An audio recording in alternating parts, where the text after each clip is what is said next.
Hey there.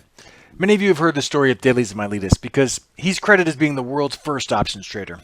This story is an oft-repeated part of trading lore, so if you're not familiar with him, this will serve as a brief introduction.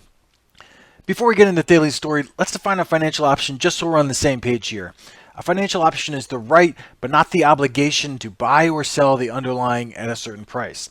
So in coffee, options give us the right to buy and sell coffee futures, but in other markets like stocks or other commodities, even movie scripts can have options sold in them. So back to Thales. Thales was a Greek philosopher of Phoenician descent who lived in the 5th century BC in a land called Ionia in Asia Minor. Now, Thales did not care much about money. He cared about philosophy, right? So he traveled around the ancient Hellenistic world, thinking and philosophizing, and he was quite good at this. In fact, Aristotle regarded him as the first philosopher in the Greek tradition of philosophy.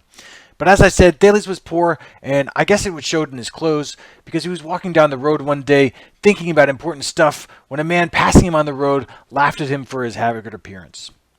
So Thales told him that he could be rich if he wanted to, he just didn't care about money. And with that, he set out to prove his point. Thales used his mental power to determine that there would be a particularly good olive harvest that year, and that there would be a high demand for olive presses. So he paid deposits on a bunch of olive presses, and these deposits gave him the right, but not the obligation, to buy the olive press itself. When the harvest came and everyone needed olive presses, Thales sold his olive presses for a healthy profit without ever having to pay full price for the underlying. More importantly, he invented the concept of options while sticking it to a random stranger who insulted him in the road.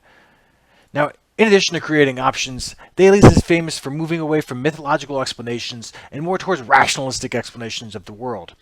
Maybe that's the real lesson that we need from Thales in the financial markets, moving away from the stories and the gurus and the mythology and relying more on the data and the logic. And hopefully we can communicate that to each other. I'm Ryan Delaney. Thanks for watching.